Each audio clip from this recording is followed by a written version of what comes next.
kepada Allah Subhanahu wa Ta'ala yang melimpahkan berkat rahmat serta hidayahnya kepada kita semua sehingga kita bisa melaksanakan kegiatan diseminasi budaya positif dalam keadaan sehat walafiat. Tak lupa salawat serta salam tetap tercurahkan kepada junjungan kita Nabi besar Muhammad SAW yang menunjukkan kita dari jalan kegelapan menuju jalan terang yaitu dengan ajaran agama Islam. Yang pertama yaitu sambutan Ibu Kepala Sekolah UPT SD 69 Ibu Nur Hayati. Silakan. Terima kasih. Assalamualaikum warahmatullahi wabarakatuh. Waalaikumsalam warahmatullahi wabarakatuh. Bismillahirrahmanirrahim. Alhamdulillahirabbil alamin. Wassalatu wassalamu ala asyrofil anbiya'i wal mursalin wa ala alihi wa sahbihi ajmain. Alhamdulillah yang saya hormati Bapak Ibu guru beserta staf UPT SDN 69 Gresik. Puji syukur kita panjatkan kepada Allah SWT atas limpahan rahmat dan hidayahnya. Kita semuanya bisa di sini dalam keadaan sehat walafiat, tak kurang suatu apapun. Salawat serta salam semoga tetap tercurahkan pada junjungan kita Nabi besar Muhammad SAW yang telah banyak memberikan petunjuk pada kita mana yang hak, mana yang batil. Bapak Ibu yang saya hormati, saya ucapkan terima kasih kepada kalian semuanya yang telah meluangkan waktunya untuk memenuhi undangan dari kami, khususnya dari guru ini yang akan menyampaikan tentang diseminasi budaya positif. Bapak Ibu yang saya hormati, budaya positif di sini sangat penting sekali, terutama bagi anak didik kita. Karena dengan adanya budaya positif ini tidak hanya mempengaruhi proses belajar mengajar dalam kelas saja, tetapi juga membentuk karakter dari siswa-siswi kita. Jadi harapannya anak-anak itu tidak hanya pinter di bidang akademik saja, tetapi juga berkarakter sesuai dengan visi-misi kita. Jadi anak didik kita yang pinter yang berkarakter itu harapannya. Jadi nanti saya mohon apapun yang disampaikan guru ini pada saat ini mohon betul-betul diperhatikan dan diterapkan di pembelajaran di dalam kelas, sehingga tujuan kita untuk meningkatkan mutu pendidikan di UPT SD 69 Gresik bisa tercapai dengan lingkungan yang baik, yaitu dengan lingkungan yang berkarakter, sehingga visi-visi kita bisa tercapai. Ini ya Bapak Ibu ya. Saya kira ini yang perlu saya sampaikan. Kurang lebihnya mohon maaf. Saya kiri. Assalamualaikum warahmatullahi wabarakatuh. Waalaikumsalam warahmatullahi wabarakatuh. Terima kasih Bu Nur Hayati. Sebelum kita ke materi, kita akan melakukan SBD terlebih dahulu di Bapak Ibu.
yaitu materi tentang diseminasi budaya positif. Di sini perkenalkan fasilitator yaitu Ibu Saida, yang kedua pengajar praktik Ibu Karinda, yang terakhir yaitu saya sendiri Jenderal Angkatan 11. Oke, di sini Bapak Ibu ada pertanyaan setuju atau tidak. Yang pertama, hukuman dapat mendisiplinkan anak, setuju atau tidak? Tidak setuju. Alasannya Bu Dewi.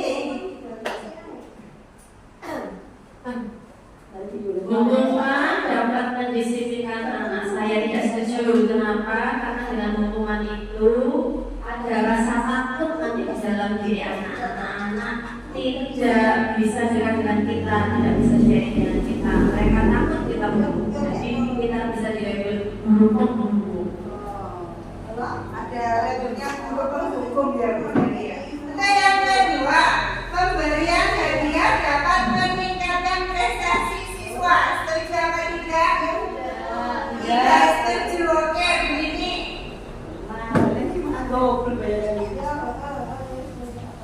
Menurut saya, pemberian hadiah dapat meningkatkan prestasi siswa itu kurang tepat ya. Karena anak kalau bisa menjawab kemudian dia itu akan merasa aku bisa jawab oleh dia seperti itu. Tapi suatu dia tidak dikasih, dia akan malas untuk berpikir untuk menjawab soal tersebut. Itu malas kalau dia seperti itu. Oke, berarti tidak setuju ya Bu Nini ya. Oke, yang ketiga, guru mampu memberikan solusi untuk setiap siswa yang bermasalah. Setuju apa tidak? Monggo, kita setuju. Guru mampu memberikan solusi untuk setiap siswa yang bermasalah. Menurut saya setuju, karena Bapak Ibu semuanya, murid itu memiliki permasalahan. Nah, tugas kita itu memberikan solusi. Misalnya anak datang terlambat, solusinya apa? Nah, kita solusi. Berarti diberinya jangan malam-malam seperti itu. Oke, berarti setuju. Terus ada pertanyaan yang keempat, guru berperan sebagai teman bagi siswa. Setuju atau tidak? Oke. Astuti. Guru berperan sebagai teman bagi siswa. Menurut saya tidak setuju karena guru dengan siswa itu harus ada perbedaan seperti itu. Oke, terima kasih.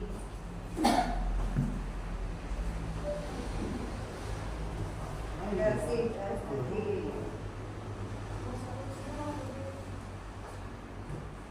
Oke, di pertanyaan pemantik ini bisa kita lakukan mana setuju, mana yang tidak setuju. Kita lihat materinya tentang budaya positif. Di sini yaitu ada lagi perubahan paradigma baru. Cobalah buka. Anda dan teman Anda berarti 2 orang. Di sini akan melakukan kegiatan. Cobalah buka. Anda adalah A. Tugas Anda adalah mengepakkan salah satu tangan Anda. Coba Anda bayangkan bahwa Anda menyimpan sesuatu yang sangat berharga di dalam kepalan tangan Anda. Anda perlu menjaga benda tersebut sekuat tenaga Anda karena begitu pentingnya untuk kehidupan Anda. Tugas B yaitu rekan Anda adalah mencoba dengan segala cara untuk membuka kepalan tangan Anda. Tangan Anda B boleh membujuk, menghadik, mengintimidasi, memarahi, menggoda, menggelitik, bahkan menawari Anda uang agar Anda bersedia membuka kepalan tangan Anda. Nah, di sini Bapak Ibu ada yang menjadi A, ada yang menjadi B. Oke, sekarang 2 dulu. Oke, ada yang menjadi A, ada yang menjadi B.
membiayai uang yang banyak.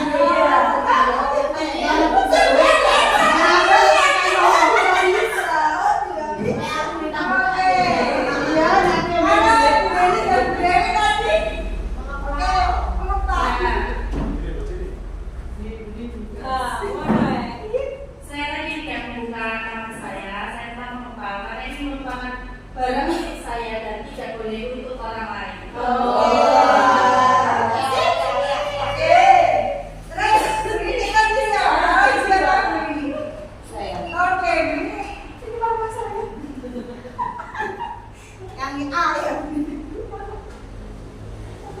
Saya tidak ingin membuka kepala tangan saya karena saya itu merasa saya itu harus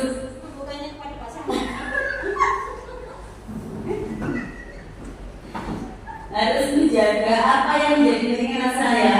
Tidak boleh ada satu orang pun yang ingin untuk mencampuri urusan itu. Saya tidak mau seperti itu ya. Oke. Sip. Tadi semua tentang mengepalkan Sebagai seorang istri.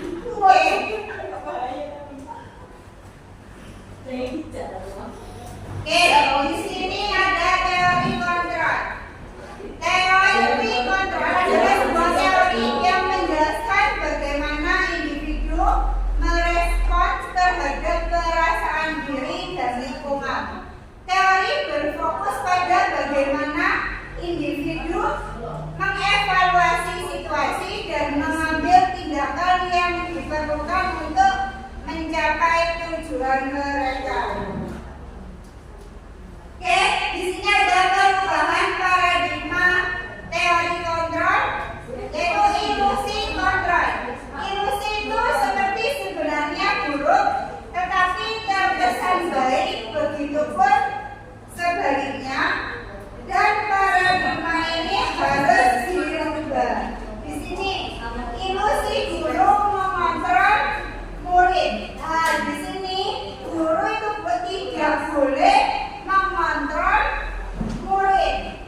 Yang kedua, ilusi kritik membuat orang merasa bersalah, dapat menguatkan karakter. Nah, ini salah, itu hanya ilusi. Yang ketiga, ilusi bahwa penguatan positif itu efektif dan bermanfaat. Untuk yang ketiga, ilusi bahwa orang dewasa memiliki hak untuk memaksa. Oke, di sini ada video.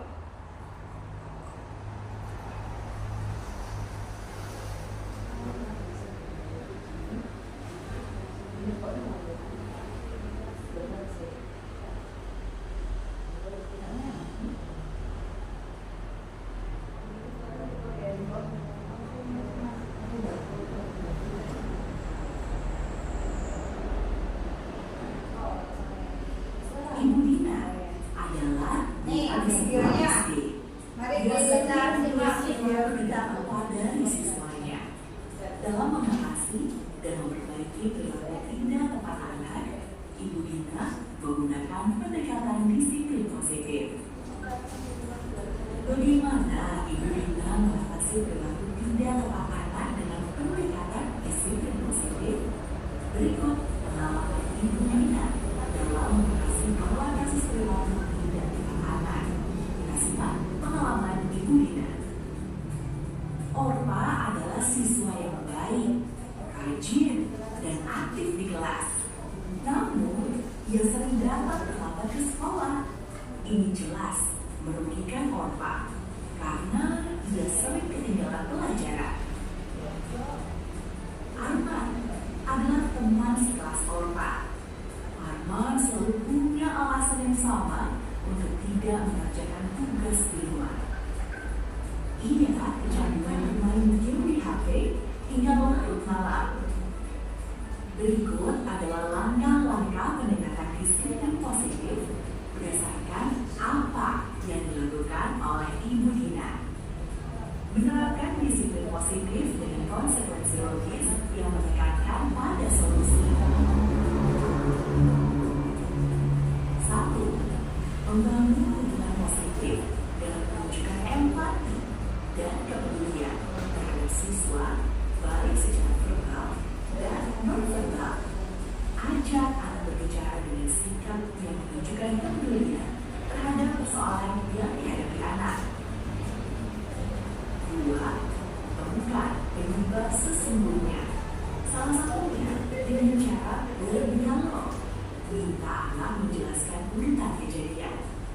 Di sini, guru dengan perlahan membantu Orfa untuk menemukan apa yang menyebabkan dia sering terlambat datang ke sekolah.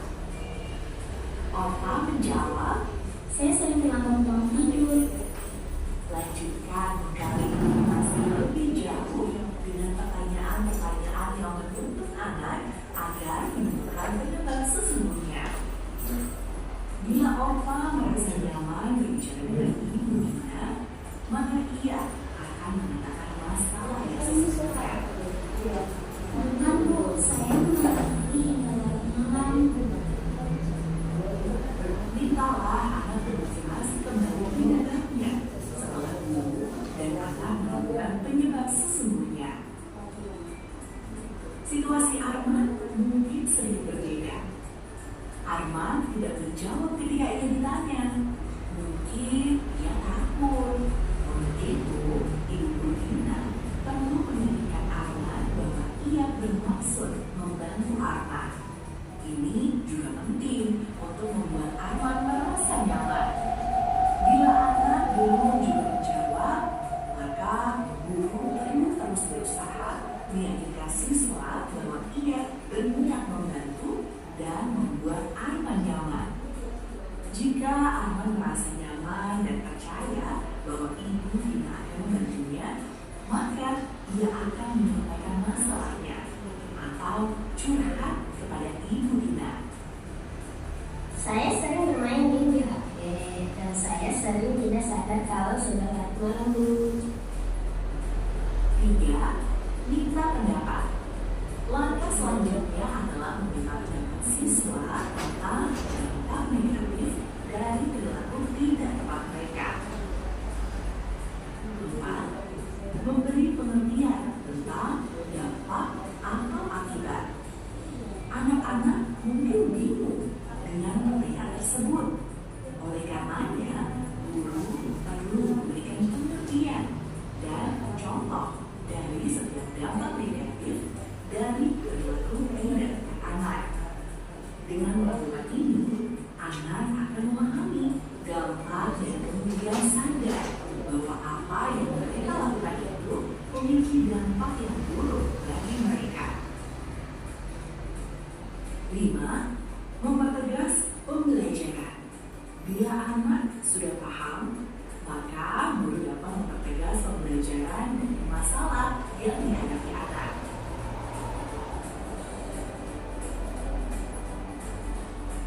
6. Pilih solusi. Langkah selanjutnya, diskusikan pilihan solusi untuk mengatasi perilaku tidak tepatnya. Upayakan agar anak bisa menemukan solusi bagi masalahnya. Jika anak kesulitan, bisa dibantu dengan pertanyaan penuntut atau solusi dalam bentuk pertanyaan. Saya sebaiknya mengerjakan PR lebih dahulu setelah pulang sekolah dan sebelum bermain HP ya Bu. 7. Bangun kesepakatan. Sesudah solusi ditemukan, beri anak kesempatan untuk menerapkan kesepakatan yang dibangun. Mulai besok, Papa akan tidur lebih cepat, pasang alarm jam dan meminta bantuan Papa dan Ibu untuk membangunkan Papa kalau belum bangun. Untuk pelajaran yang tertinggal, Papa akan bertanya ke Ibu Guru atau teman pada jam istirahat. 8. Tanyakan kembali bantuan yang dibutuhkan. Sebelum menyelesaikan diskusi dan pembicaraan, guru sebaiknya bertanya kembali pada anak bantuan apa lagi yang diperlukan agar dia dapat melaksanakan kesepakatannya. 9. Memberi dukungan dan motivasi. Anak dan guru memberi penguatan dukungan agar anak termotivasi melaksanakan kesepakatan mereka. Beberapa catatan penting dalam penerapan konsekuensi logis ini antara lain, konsekuensi tidak boleh membuat anak merasa bahwa mereka adalah anak yang nakal, jahat, tidak memiliki kemampuan. Hati-hati agar tidak berfokus pada bentuk konsekuensinya, tetapi pada membangun kesadaran kritis anak, solusi, dan pengalaman belajarnya. Tidak menunjukkan kekuasaan pada anak. Ini harus tampak pada bahasa yang digunakan maupun mimik atau gestur dari guru. Menggunakan kalimat yang positif, yang mendorong dan menguatkan perilaku positif anak. Selamat mencoba. Oke, di dalam video ini Bu, ada berapa kasus? Dua. Oke, berarti tadi yang pertama kasus siapa Bu Nini?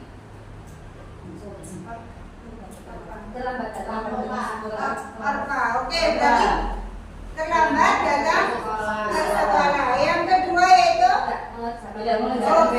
tidak mengerjakan tugas. Ya, di sini di video ini guru tidak langsung memberikan hukuman kepada siswa, tapi di video ini guru memberikan solusi dari permasalahan yang ada. Berarti langsung tidak dihukum di depan kelas karena terlambat datang ke sekolah, tapi mencari solusi. Untuk yang kedua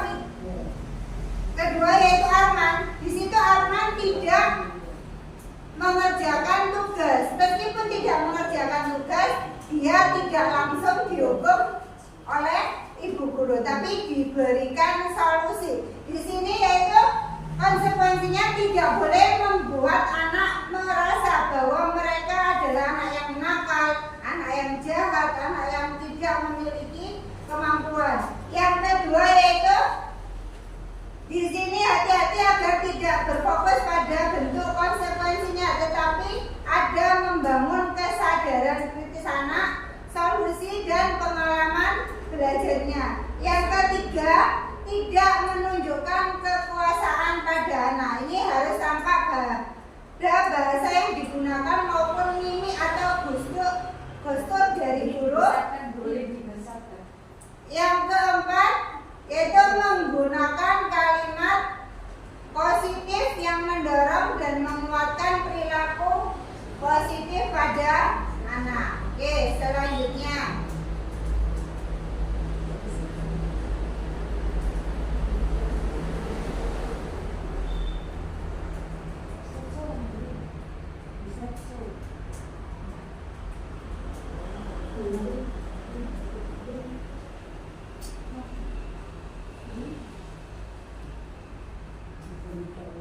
yaitu budaya positif. Budaya positif merupakan nilai-nilai, keyakinan dan kebiasaan di sekolah yang berpihak pada murid agar murid dapat berkembang menjadi pribadi yang kritis, penuh hormat dan bertanggung jawab. Kemudian budaya positif, di sini ada disiplin positif. Kemudian yang kedua motivasi, hukuman dan penghargaan dan restitusi. Yang ketiga keyakinan kelas. Yang keempat kebutuhan dasar manusia. Yang kelima posisi kontrol. Dan yang terakhir yaitu segitiga restitusi. Yang pertama yaitu disiplin positif. Disiplin positif merupakan salah satu cara penerapan disiplin yang bertujuan untuk menumbuhkan kesadaran serta memberdayakan anak untuk melakukan sesuatu tanpa sogokan, ancaman maupun hukuman. Tetapi melalui disiplin positif ini anak diajarkan untuk bertanggung jawab dan memahami konsekuensi dari perilaku mereka serta memiliki rasa hormat dalam berinteraksi dengan lingkungannya. Dalam praktiknya, disiplin positif melibatkan komunikasi tentang perilaku yang efektif antara guru dan murid, orang tua dan anak.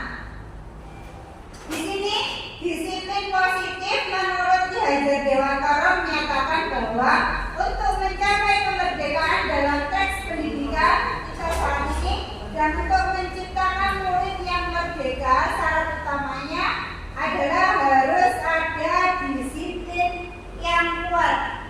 Disiplin yang dimaksud adalah disiplin diri yang memiliki motivasi internal, berarti dari diri sendiri. Jika kita tidak memiliki motivasi internal, maka kita memerlukan pihak lain untuk mendisiplinkan atau memotivasi eksternal. Di sini yaitu karena berasal dari luar, bukan dalam diri kita sendiri. Di sini yaitu ada motivasi internal yaitu dari diri sendiri, kemudian motivasi eksternal yaitu dari luar.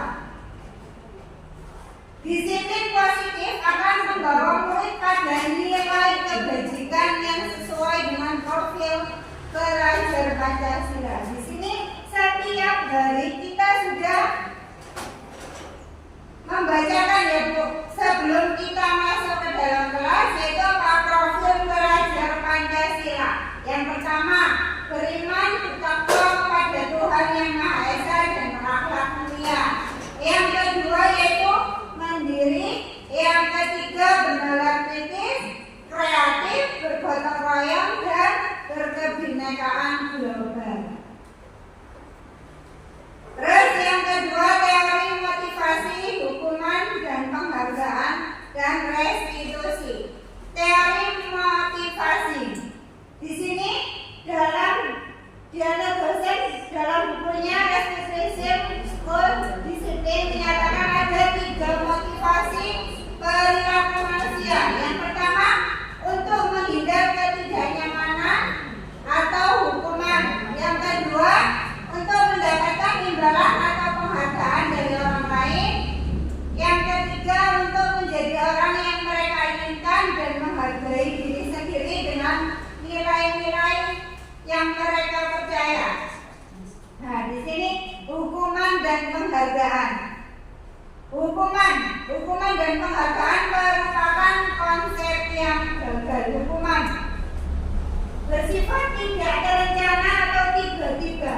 Anak tidak dilihat dalam pemecahan masalah sehingga tidak tahu apa yang terjadi. Dampaknya itu yaitu yang pertama, pasti anak-anak merasa ketakutan. Yang kedua yaitu menakutkan. Yang ketiga, anak-anak menjadi rendah diri.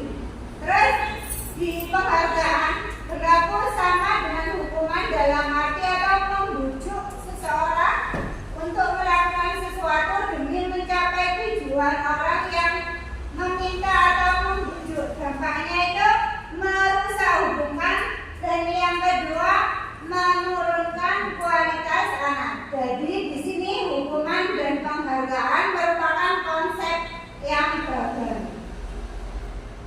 Kemudian konsekuensi dan restitusi. Kalau konsekuensi merupakan bentuk hukuman yang sudah terencana atau sudah disepakati. Di sini ada dampaknya yaitu bertahan jangka pendek, monitoring secara kontinu oleh guru. Yang ketiga, kehilangan hak merenung diri. Yang terakhir yaitu stimulus respon.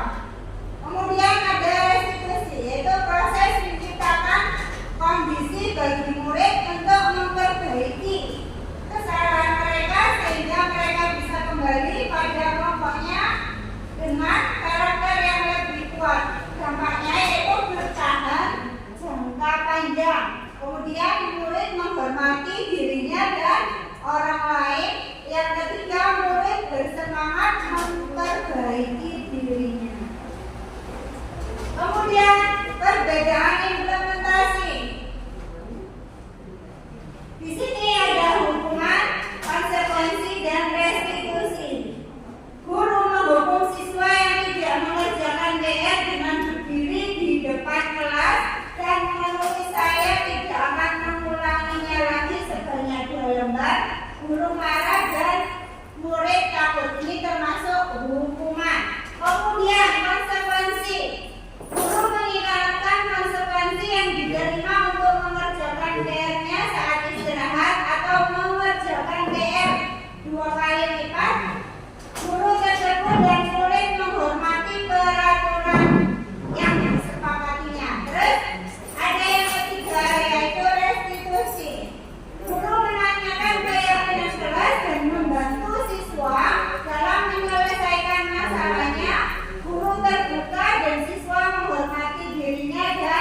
orang lain. Jadi di sini perbedaan implementasi antara hukuman, konsekuensi, dan restitusi. Kemudian selanjutnya yaitu keyakinan kelas. Nah, di sini keyakinan kelas. Mengapa keyakinan kelas? Mengapa bukan peraturan saja menyebutnya? Alasannya apa? Mengapa keyakinan kelas? Mengapa bukan peraturan saja? Ya, ada yang bisa menjawab? Monggo. Mengapa keyakinan kelas? Mengapa bukan peraturan saja? Oke, mengapa kok bukan peraturan saja? Karena peraturan di dalam kelas itu biasanya yang membuat itu adalah gurunya. Nah, terus mengapa keyakinan kelas? Karena menurut pengalaman saya, keyakinan kelas ini adalah membuat peraturan tetapi melibatkan siswanya. Jadi tidak hanya guru yang membuat, tetapi siswa juga dilibatkan. Mengapa kok siswa dilibatkan? Karena biar nanti siswa tahu yang dibutuhkan siswa itu apa. Berarti bukan sepihak ya Bu ya, bukan guru saja. Oke, di sini ada lagi mengapa kita memiliki peraturan tentang menggunakan helm pada saat mengendarai kendaraan roda 2. Dan mengapa kita memiliki peraturan tentang penggunaan masker dan mencuci tangan? Monggo Bu.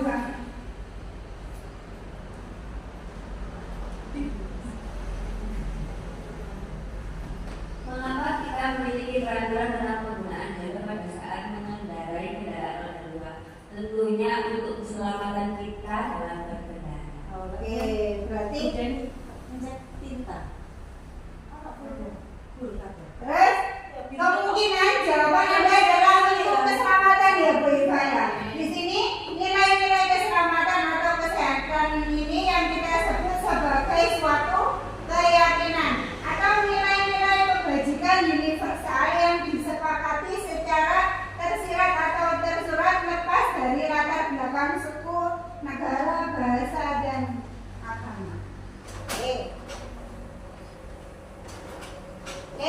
Di sini ada langkah utama dalam menerapkan keyakinan kelas. Pertama yaitu berdiskusi memunculkan peraturan-peraturan yang perlu ditaati warga kelas, yaitu peraturan-peraturan apa saja. Kemudian yang kedua, merubah peraturan menjadi kalimat yang lebih positif. Kemudian yang ketiga, mencarikan peraturan-peraturan yang menjadi nilai-nilai kebajikan atau keyakinan kelas. Kemudian yang keempat, mendiskusikan mengenai gambaran perilaku yang mencerminkan keyakinan kelas. Yang kelima, berdiskusi mengenai peran seluruh warga kelas. Dan yang keenam yaitu meninjau ulang keyakinan kelas dari waktu ke waktu. Terus yang selanjutnya yaitu kebutuhan dasar manusia. 5 kebutuhan dasar manusia. Setiap manusia bahkan makhluk hidup di dunia pada dasarnya melakukan sesuatu untuk memenuhi kebutuhan dirinya. Kita makan karena dengan makan kita bisa bertahan hidup. Kita menonton film bersama keluarga karena butuh kesenangan. Kita belajar karena butuh menjadi terampil. Semua kebutuhan sebetulnya bermuara untuk melangsungkan hidup. Ketika kebutuhan dasar tak terpenuhi dengan baik, maka besar kemungkinan akan terjadi perilaku tidak sesuai dengan norma dan aturan yang berlaku. 5 kebutuhan dasar manusia. Di sini ada kesenangan,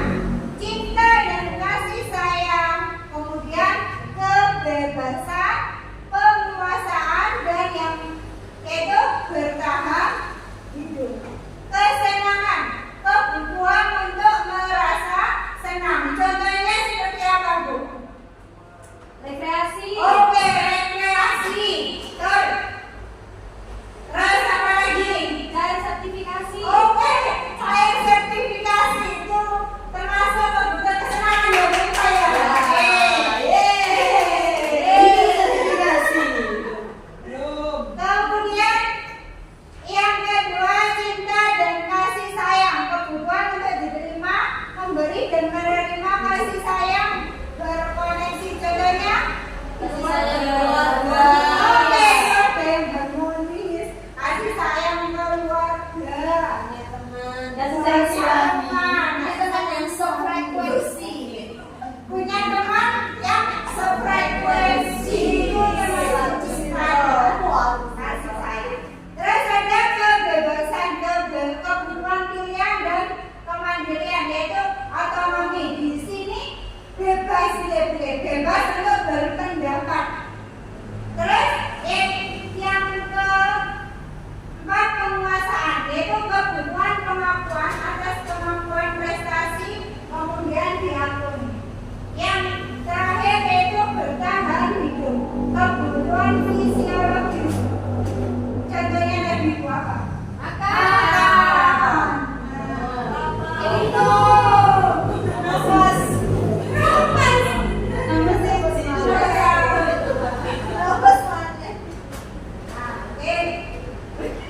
Kemudian selanjutnya yaitu posisi kontrak.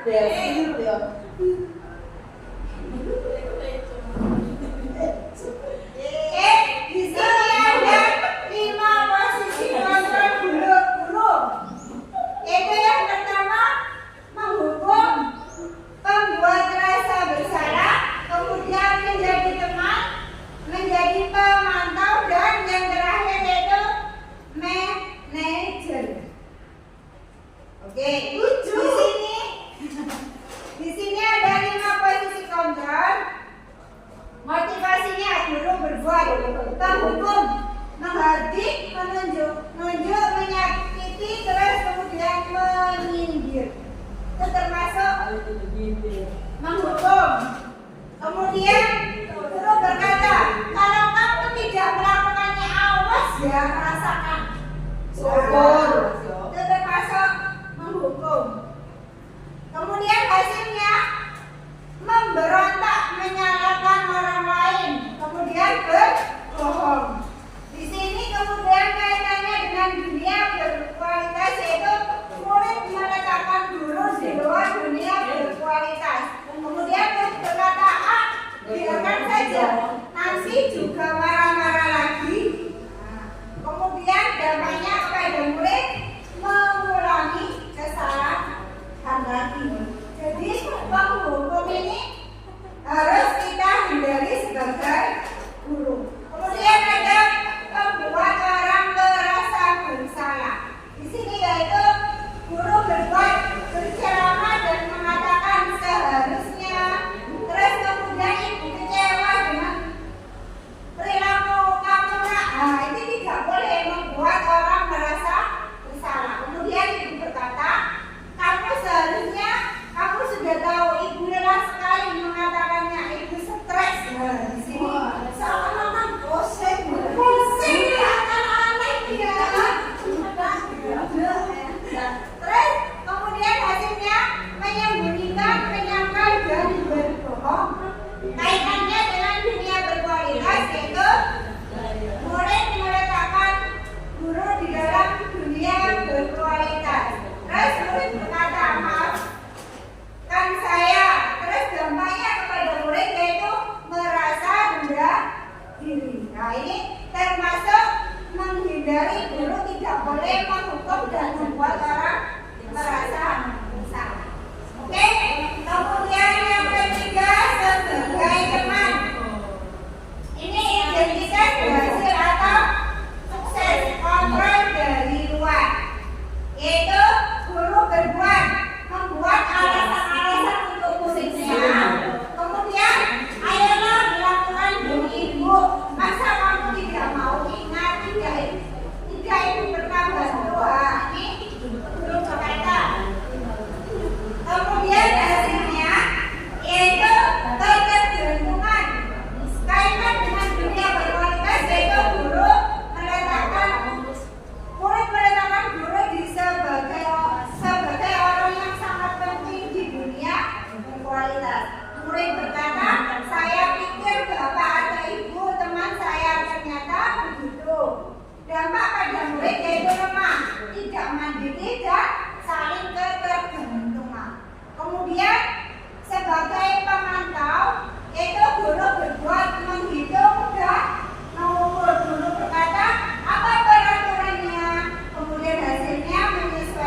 Jadi bila diawasi kaitannya dengan berkualitas, yaitu murid meletakkan dulu peraturan dan hukuman di dunia berkualitas. Kemudian murid berkata, berapa banyak bintang yang saya harus peroleh, berapa halaman yang harus kita tulis. Kemudian dampak pada murid yaitu menitik beratkan pada sanksi atau hadiah untuk dirinya. Di sini yaitu mengharapkan imbalan atau ketergantungan pada orang lain, yaitu teman dan sebagai pemantau. Di sini yang merah yaitu identitas berhasil atau sukses kontrol diri, yaitu menghargai diri sendiri, yaitu sebagai manajer mengajukan pertanyaan-pertanyaan. Kemudian guru berkata, apa yang kita yakini, apa yang bisa kau lakukan untuk memperbaiki masalah ini. Kemudian hasilnya yaitu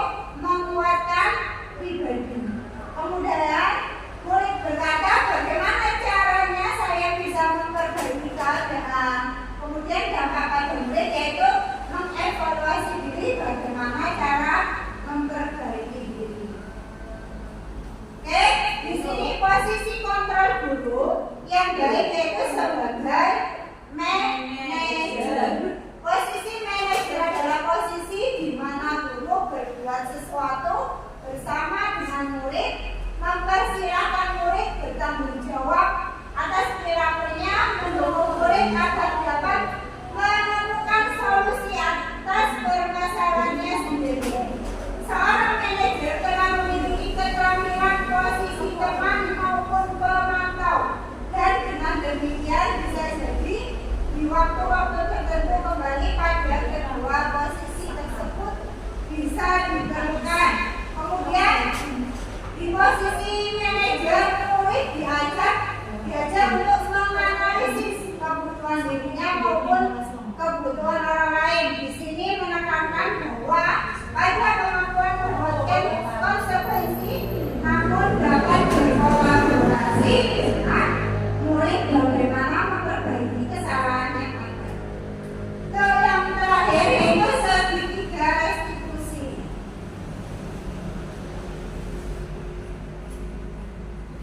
Praktek segitiga restitusi. Segitiga restitusi adalah proses menciptakan kondisi bagi peserta didik untuk memperbaiki kesalahan mereka sehingga mereka bisa kembali pada kelompok mereka dengan karakter yang lebih kuat. Di sini ada segitiga restitusi. Restitusi sebagai salah satu cara untuk menanamkan disiplin positif pada murid, bagian dari budaya positif di sekolah. Proses menciptakan kondisi bagi murid untuk memperbaiki kesalahan mereka sehingga mereka bisa kembali pada kelompoknya dengan karakter yang lebih kuat. Jadi segitiga restitusi merupakan tahapan untuk memudahkan para guru dan orang tua dalam melakukan proses untuk menyiapkan anak-anak untuk melakukan restitusi. Oke, di sini ada segitiga restitusi. Yang pertama, yang mana Bapak Ibu? Ada? Oke, di sini. Ya, yang pertama. Menurut saya yang pertama yaitu stabilitas identitas. Oke, terus yang kedua? Yang kedua, validasi tindakan yang salah. Oke, melakukan validasi tindakan yang salah. Yang ketiga yaitu menanyakan keyakinan.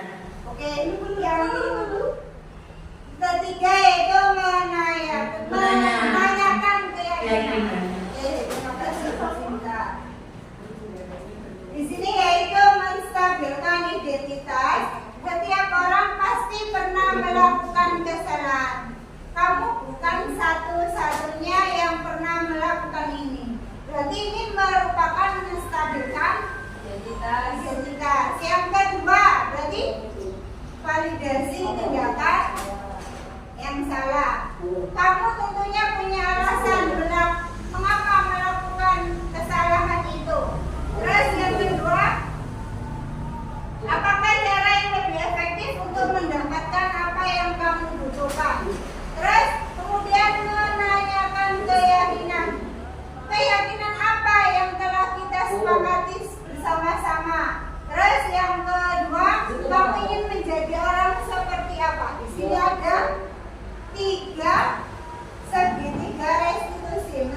akuntabilitas, validasi tindakan yang salah dan menanyakan reaksinya. Oke, coba mati kasus berikut. Nah, ini dibaca dulu Siva dari kasus ini. Ayo dibaca dulu. Oke.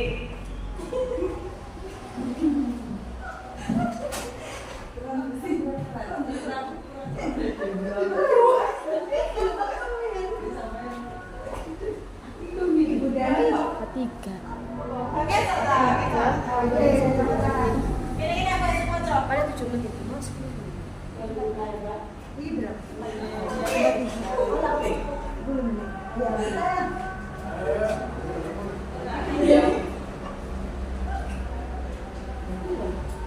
Ibu Dani sedang menjelaskan pelajaran bahasa Inggris di papan tulis. Namun, beliau memperhatikan bahwa Fajar malah tidur-tiduran dan tampak acuh tak acuh pada pelajarannya. Fajar, coba jawab pertanyaan nomor 3. Maju ke depan dan kerjakan di papan tulis. Fajar pun tampak malas-malasan maju ke depan. Dan sesampai di depan papan tulis pun, Fajar diam terpaku sambil memegang buku bahasa Inggrisnya dan memainkan spidol di tangannya.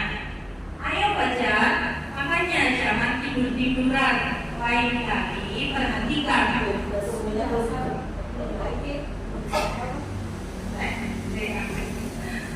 Lain kali perhatikan. Sudah sana, duduk kembali. Kira-kira siapa yang bisa? Fajar pun kembali duduk di bangkunya.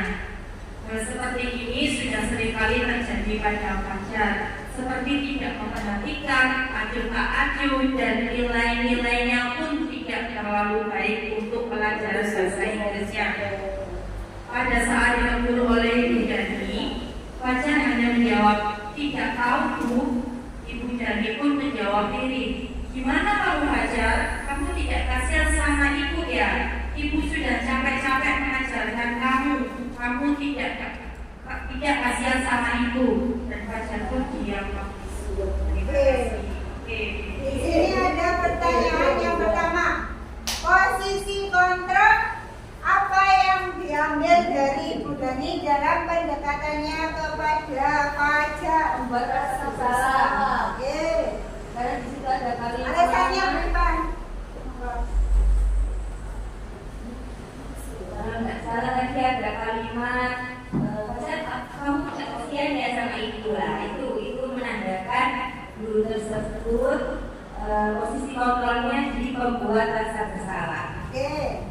Terima kasih Bu Eva. Oke, berarti posisi kontrol Ibu Dani yaitu membuat merasa bersalah. Terlihat dari kata Ibu Dani yaitu Ibu Dani pun menjawab diri, gimana kamu Fajar? Kamu tidak kasihan sama ibu ya?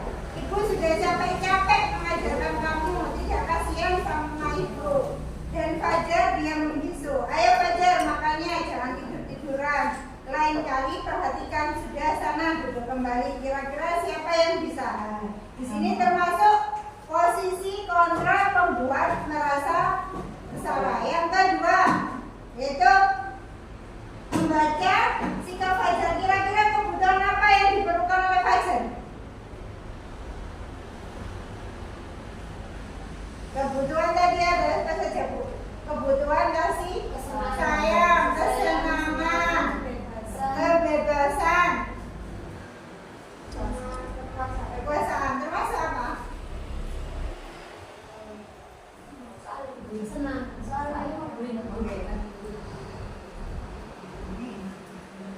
Tampak malas senang rasa.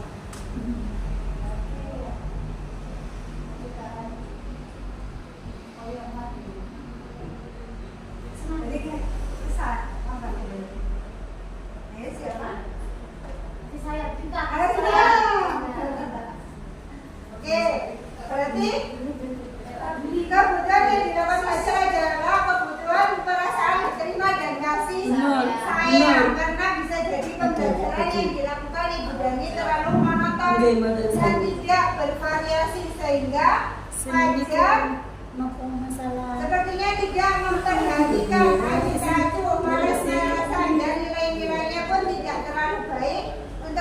pembelajaran bahasa Inggris. Oke, di sini ada contoh praktek segitiga restitusi.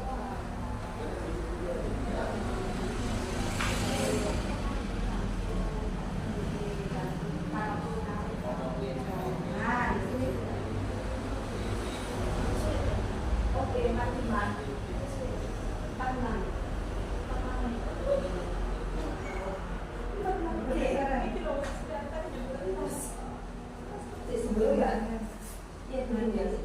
Nah, ini ada kasus satu, yaitu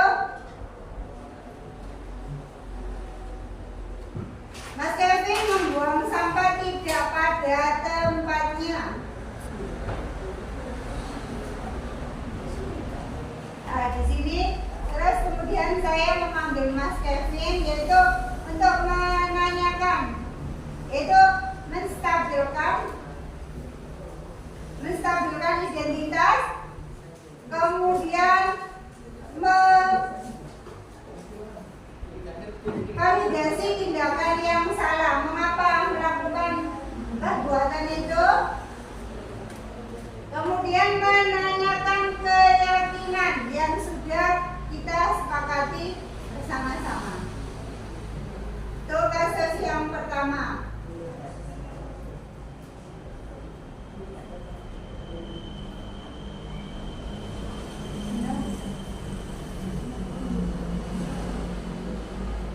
Oke, berarti kemudian ada kasus yang kedua, yaitu Navani lupa tidak membawa buku pelajaran bahasa Indonesia, padahal dia sudah mengerjakan PR di buku tulisnya.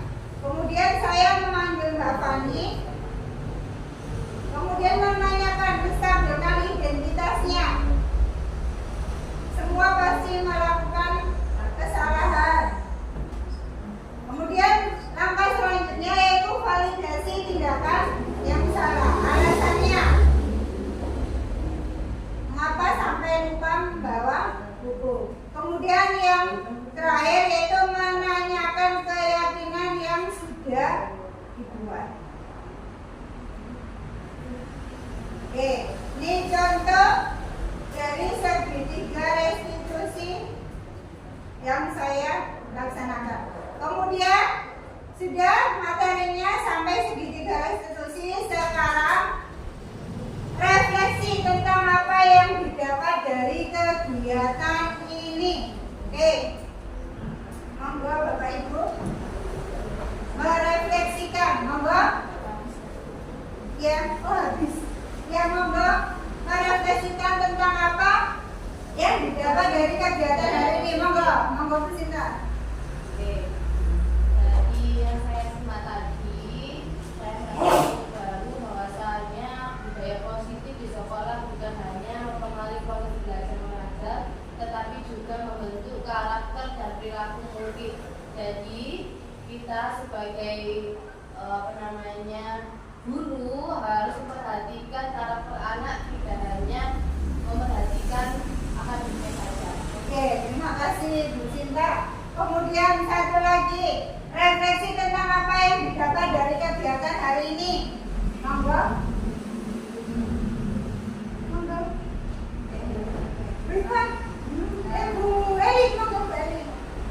Salah satu hal penting yang harus kita pahami adalah bahwa setiap perilaku manusia termasuk murid-murid kita didasarkan pada kebutuhan dasar yang ada 5, yaitu kelangsungan hidup, kasih sayang, kekuatan, kebebasan, dan kesenangan. Ya, ketika kebutuhan-kebutuhan ini terpenuhi, maka murid akan menunjukkan perilaku yang sesuai dengan norma kehidupan.